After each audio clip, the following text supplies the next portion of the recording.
ओम नमो भगवते वासुदेवाय। ओम नमो भगवते वासुदेवाय। ओम नमो भगवते वासुदेवाय।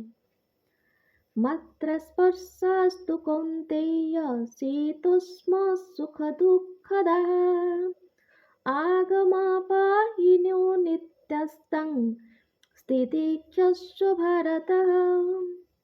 हे कुंती पुत्र, ସୁଖ ଦୁଃଖର ଅସ୍ଥାୟୀ ଆବିର୍ଭାବ ଏବଂ କାଳକ୍ରମେ ସେମାନଙ୍କର ତିରୋଭାବ ଶୀତ ଓ ଗ୍ରୀଷ୍ମ ଋତୁ ଭଳି ଆସେ ଓ ଯାଏ।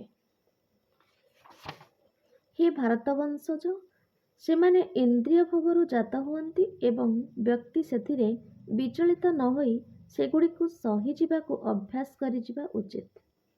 କର୍ତ୍ତବ୍ୟ ସମ୍ପାଦନ ସମୟରେ ବ୍ୟକ୍ତିକୁ କିପରି ଅସ୍ଥାୟୀ ସୁଖ ଦୁଃଖ ସହିବାକୁ ପଡ଼ିବ ତାହା ଶିକ୍ଷା କରିବା ଉଚିତ। ବୈଦିକ ନିର୍ଦ୍ଦେଶ ଅନୁସାରେ ବ୍ୟକ୍ତିକୁ ବଡ଼ି ସକାଳୁ ସ୍ନାନ କରିବାକୁ ହେବ। ଏପରିକି ମାଘ ମାସରେ ମଧ୍ୟ ବଡ଼ି ସକାଳେ ସ୍ନାନ କରିବାକୁ ହେବ। ସେ ସମୟରେ ଭାରି ଶୀତ ପଡ଼ିଥାଏ, ତଥାପି ଯେଉଁ ବ୍ୟକ୍ତି ଧର୍ମନୀତି ଅନୁସରଣ କରୁଥାଏ ସେ ଏତେ ଶୀତ ସତ୍ତ୍ୱେ ପ୍ରାତଃ ସମୟରେ ସ୍ନାନ କରିବାକୁ ଦ୍ୱିଧାବୋଧ କରେ ନାହିଁ।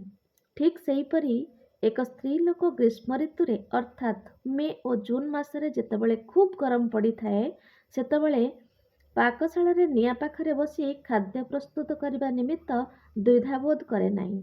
ଜଳବାୟୁ ଯେତେ ଅସ୍ୱାଚ୍ଛନ୍ଦ୍ୟ ହେଉ ପଛେ କର୍ତ୍ତବ୍ୟନିଷ୍ଠ ବ୍ୟକ୍ତି ନିଜର କର୍ତ୍ତବ୍ୟ ସମ୍ପାଦନ କରିବା ଉଚିତ।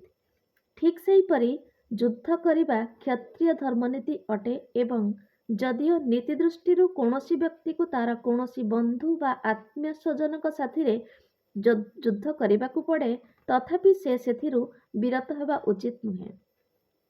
ବ୍ୟକ୍ତିକୁ ଧର୍ମନୀତିମାନ ଅନୁସରଣ କରିବାକୁ ପଡ଼ିବ, କାରଣ ତଦ୍ଦ୍ୱାରା ସେ ଜ୍ଞାନ ଭୂମିକାରୁ ଉନ୍ନତି ହୋଇପାରିବ। ଜ୍ଞାନ ଓ ଭକ୍ତି ବଳରେ ହିଁ ବ୍ୟକ୍ତି ମାୟା କବଳରୁ ଉଦ୍ଧାର ପାଇପାରିବ।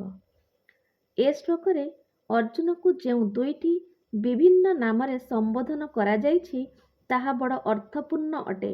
ତାଙ୍କୁ କୌନ୍ତେୟ ନାମରେ ସମ୍ବୋଧନ କରାଯିବା ଦ୍ୱାରା ମା ସମ୍ପର୍କରୁ କୃଷ୍ଣଙ୍କ ସହିତ ତାଙ୍କର ଯେ ରକ୍ତ ସମ୍ପର୍କ ଅଛି ଏକଥା ସୂଚିତ ହେଉଛି ଏବଂ ତାଙ୍କୁ ଭାରତ ବୋଲି ସମ୍ବୋଧନ କରିବା ଦ୍ୱାରା ପିତାଙ୍କ ସମ୍ପର୍କରୁ ତାଙ୍କର ମହାନତା ସୂଚିତ ହେଉଛି।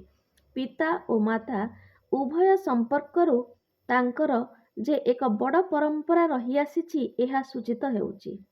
ଯେ ଉଚ୍ଚ ବଂଶ ସମ୍ଭୂତ ଓ ସୁମହୂତ ପରମ୍ପରାରେ ଆସୁଥାଏ ସେ କର୍ତ୍ତବ୍ୟନିଷ୍ଠ ଅଟେ। ସେ କଦାପି ପରମ୍ପରା ସମ୍ପାଦନରେ ହେଳା କରିବା ଉଚିତ ନୁହେଁ।